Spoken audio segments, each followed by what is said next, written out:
Bien, rápidamente recordamos que la diarrea se produce cuando hay una alteración en la pared o en la fisiología intestinal que lleva a una disminución de la absorción y un aumento de la secreción, lo que netamente en la balanza produce un aumento de la expulsión de heces.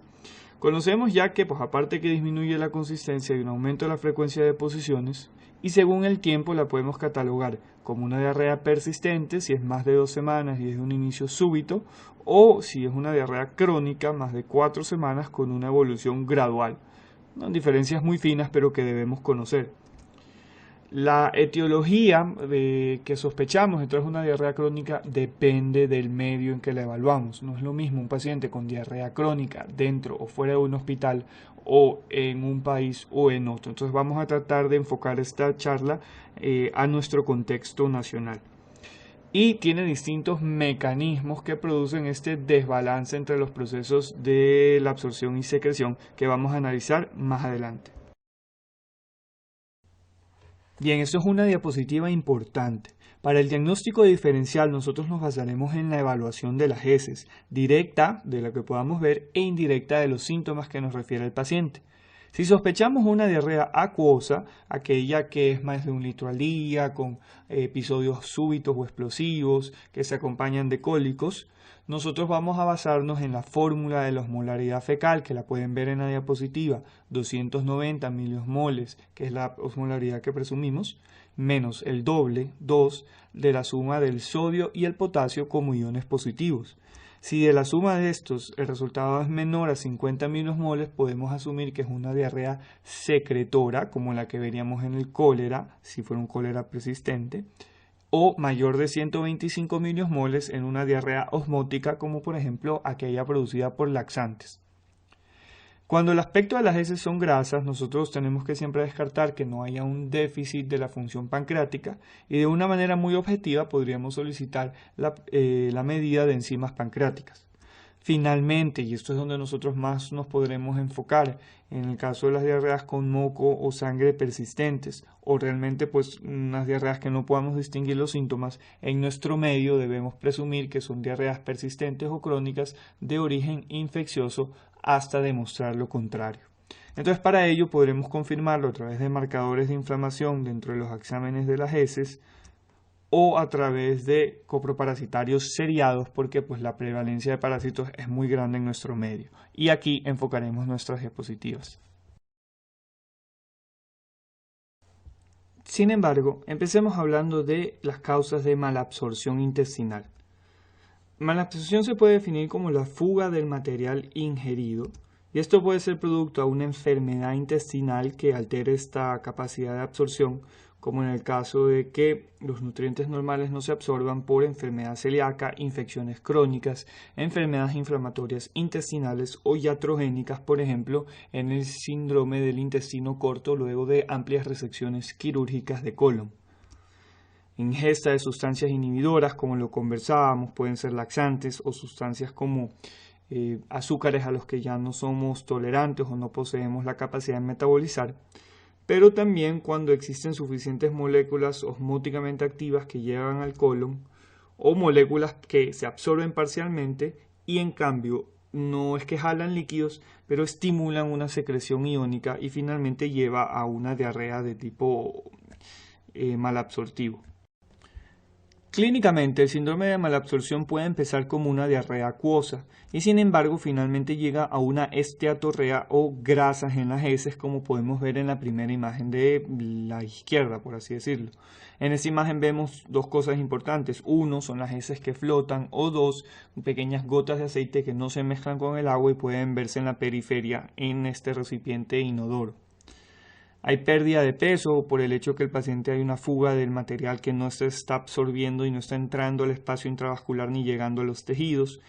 Y luego pues los nutrientes específicos que no se absorban producen fatiga, flatulencia porque si los carbohidratos se quedan en el colon se fermentan, anemia porque el paciente no puede absorber hierro ni las otras vitaminas dependientes de los procesos hematopoyéticos, y van a haber déficit de vitaminas A, D, E y K. ¿Alguna razón en especial por el que sean estas vitaminas y no otras, doctores? Correcto. Las vitaminas A, D, E y K son liposolubles y por tanto son las que se van perdiendo en las heces. Adicionalmente, vemos una imagen que reconocemos como edema que deja fobia. Esto es por supuesto porque en casos más severos la diarrea produce una hipoproteinemia que lleva a este tipo de edema.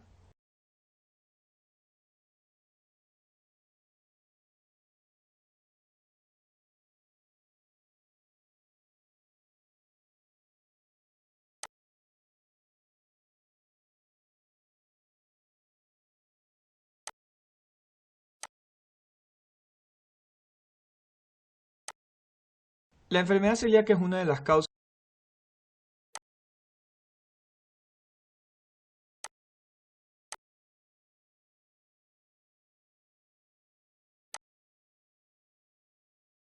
La enfermedad celíaca es una de las causas del síndrome de malabsorción. Es mucho más común en otros países de ascendencia europea o caucásica, pero como hoy por hoy se ha vuelto bastante diseminado el uso de alimentos sin gluten, vamos a revisarlo más con detalle. Viene de una respuesta inflamatoria mediada por anticuerpos ante un componente especial de las comidas que contienen trigo, que es el gluten. Estos anticuerpos los podemos medir para determinar el diagnóstico de esta enfermedad y recordemos estos dos. Los antitransglutaminasa, que son los más sensibles, por eso marcamos la S, y los antiendomicio, que como marcamos la E, recuerden, son los más específicos. Sin embargo, el diagnóstico se confirma por endoscopía.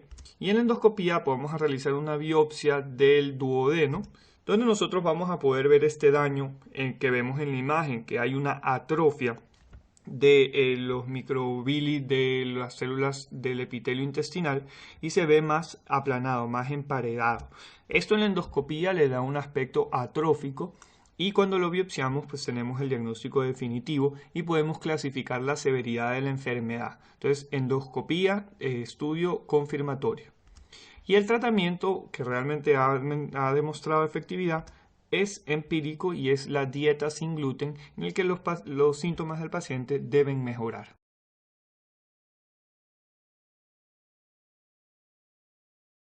El síndrome de intestino irritable es un trastorno funcional que usualmente se presenta como diarrea crónica, pero podría presentarse con otras condiciones.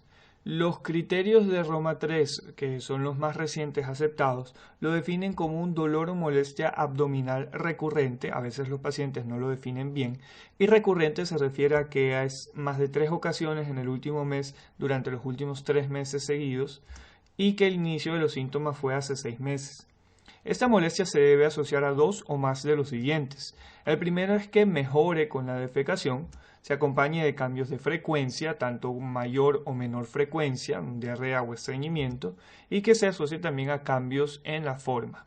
En conjunto, esto define al trastorno funcional y aunque usualmente o históricamente lo hemos dejado al final de nuestro arsenal diagnóstico, es decir, dejándolo como un diagnóstico de descarte, recordemos que cuando ya empecemos a cumplir estos criterios, nosotros podemos ir conversando con el paciente y manejando las expectativas, diciéndole lo más probable por el caso es que usted tenga un trastorno funcional, ya lo vamos mentalizando, pero hay ciertos exámenes que debemos completar. Esto es un poco el abordaje que más se acepta hoy por hoy.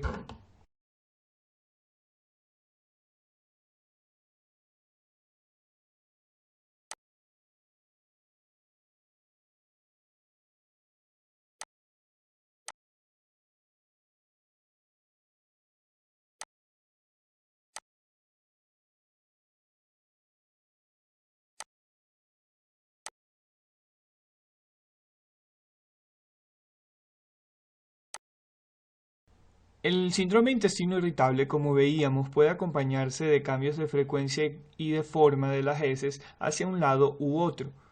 Esto nos va a permitir clasificarlo en subtipos e individualizar el tratamiento de una manera más específica. Entonces, si lo que predomina son los cambios de frecuencia hacia diarrea, entonces los medicamentos recomendados serán los agonistas opioides y la colestiramina. Si en cambio está mucho más asociado al estreñimiento, entonces los medicamentos deben ser fibras, pero solamente las fibras que hemos visto que tienen un efecto demostrado, laxantes o tegacerol, Y finalmente, pues puede quedar en un patrón mixto y a veces también con neutro o indistinguible, en el que a veces lo que predomina es el dolor, esta molestia o disconfort, donde los medicamentos deben ir enfocados a aliviarlos a través de antiespasmódicos, como pueden ser la buscapina, por ejemplo, y antidepresivos tricíclicos o inhibidores selectivos de la recaptación de serotonina, porque hay un gran número de pacientes con síndrome de intestino irritable a los que se asocia trastornos de ansiedad. Entonces, incluso las guías mexicanas recomiendan que a estos pacientes, cuando sospechemos ese trastorno funcional, se les realice una encuesta de un cuestionario sintomático de trastornos de ansiedad para poder revisar esta asociación y tratarla, porque hemos visto que mejora mucho su pronóstico y su calidad de vida.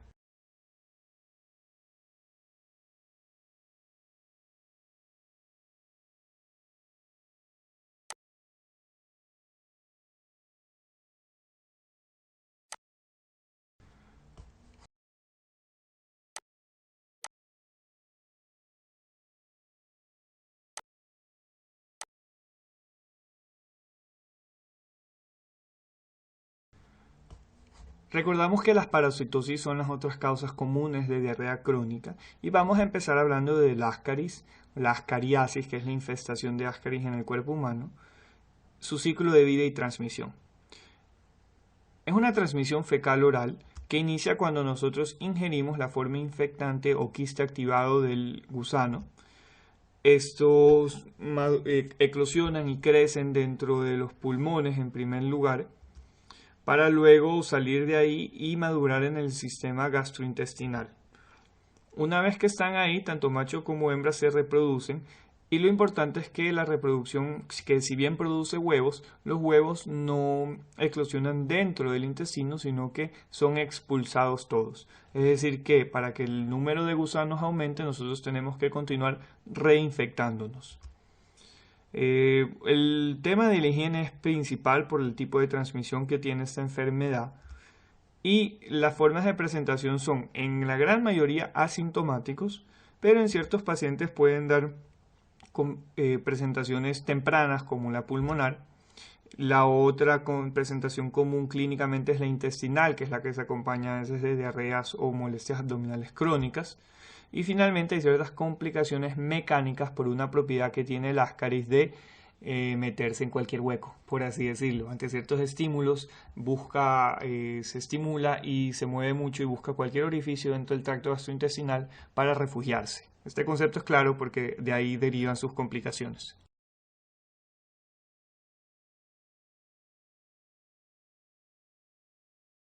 Es muy raro, pero las formas tempranas de la larva pueden dar un síntoma de neumonía eosinofílica dentro del ciclo de vida del parásito en el cuerpo humano. Esta neumonía eosinofílica también se conoce como síndrome de Leffler. Por alguna razón todos han escuchado este epónimo antes. Entonces da síntomas pulmonares tempranos como tos, que coincide con urticaria, con fiebre, como si fuera una neumonía cualquiera bacteriana. Hay sibilancias y estertores a la auscultación, y es muy característico que en la biometría hemática encontremos eosinofilia, este siendo casi siempre el dato que pues revela el diagnóstico. El pronóstico es relativamente bueno, hay buena respuesta a un tratamiento sintomático con beta agonistas inhalados y oxígeno para mejorar la ventilación y perfusión, y para tratamientos más específicos, según la severidad, se han reportado casos de efectividad del mebendazol intravenoso. Sin embargo, hay una discusión acerca de si el mebendazol realmente funciona en estas etapas tan tempranas de las larvas. En imagen vemos una tomografía donde la flecha señala un foco hemorrágico, como un halo hemorrágico, que es la imagen característica en estos pacientes porque radiográficamente es difícil distinguirlos.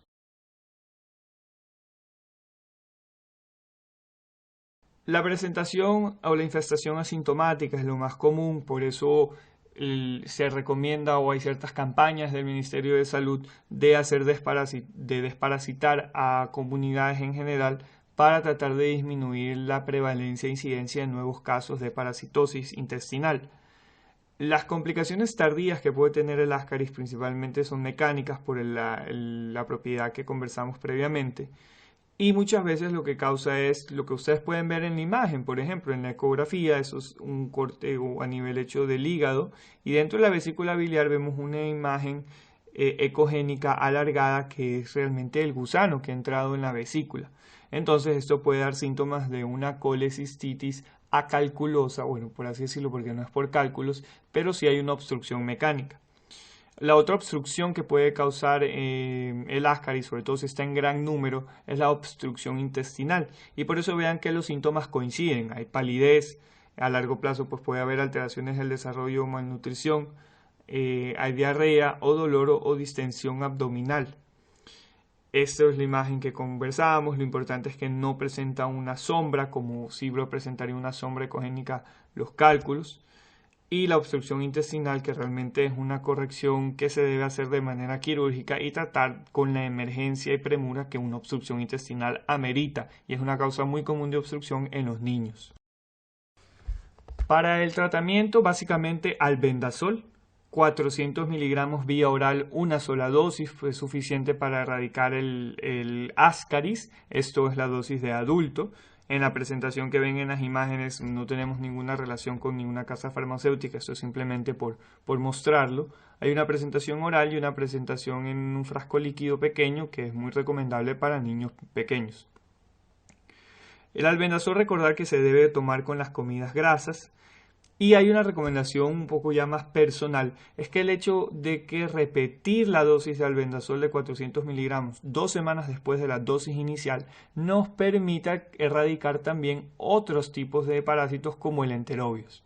Asumiendo que en las comunidades en las que ustedes tal vez se desempeñen puede ser común que las parasitosis coincidan de distintos tipos, esta puede ser un punto de buena práctica, por así decirlo, en el que uno mata 2 pájaros de un tiro.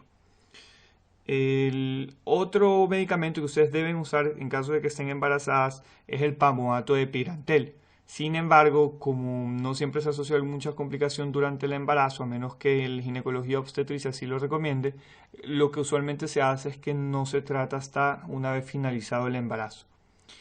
En caso de que haya alguna complicación como la obstrucción abdominal, pero una obstrucción intestinal, lo manejamos de igual manera, nada por vía oral, una sonda nasogástrica, una terapia de fluidos, hasta que podamos desobstruirlo por de manera endoscópica o laparotómica. La siguiente parasitosis a considerar es la amebiasis. La amebiasis es producida por un protozoario unicelular conocido como Enteroameba histolítica. Es importante que lo conozcamos por nombre y apellido porque, aunque en el recuadro de la derecha ustedes pueden ver distintas amebas, el 90% de las infecciones que producen son asintomáticas y tan solo la enteroameba histolítica, o principalmente ella, genera una infección patológica. Incluso dentro de la enteroameba histolítica, pues los quistes solamente producen colonización, son las formas infectivas las que nosotros ingerimos, principalmente dentro de agua contaminada o alimentos regados con agua de precarias condiciones, porque es por una transmisión también fecal oral. Sin embargo, es el trofozoito el marcador de la infección. Y esto es claro porque al momento de interpretar los exámenes, la presencia de trofozoitos de una forma patógena como la enteroameba histolítica son las que nos hablan de infección y que amerita tratamiento.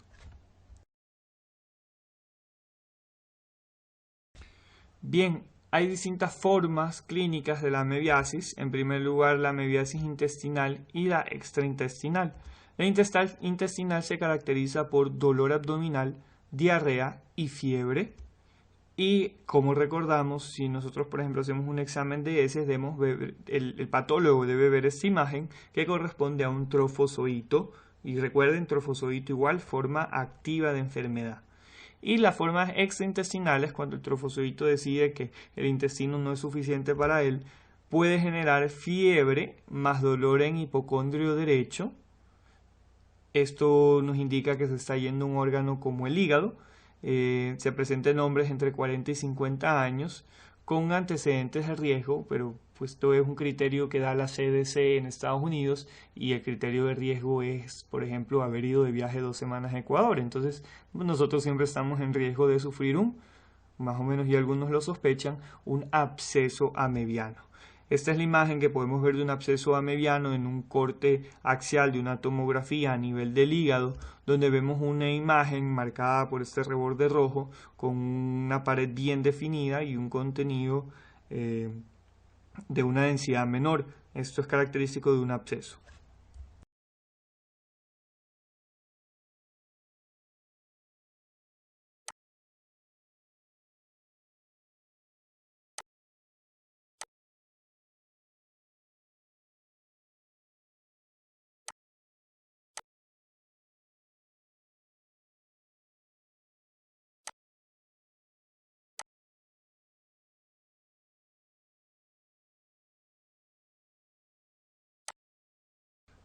Para el tratamiento de la amebiasis de la forma intestinal, una enfermedad invasiva caracterizada por un trofozoito, la presencia de ellos, se debe tratar con metronidazol de 500 miligramos vía oral 3 veces al día, o cada 8 horas, por 5 días.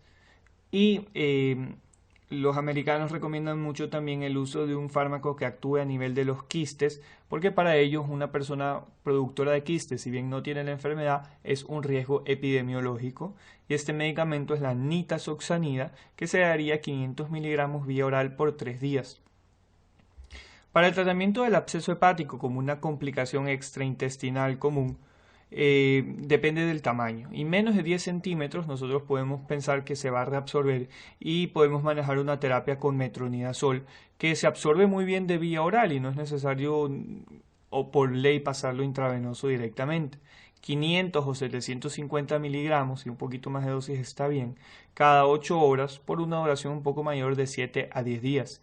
Y con más de 10 centímetros, pues ese absceso necesita un drenaje acompañado de la terapia antibiótica para poder mejorar.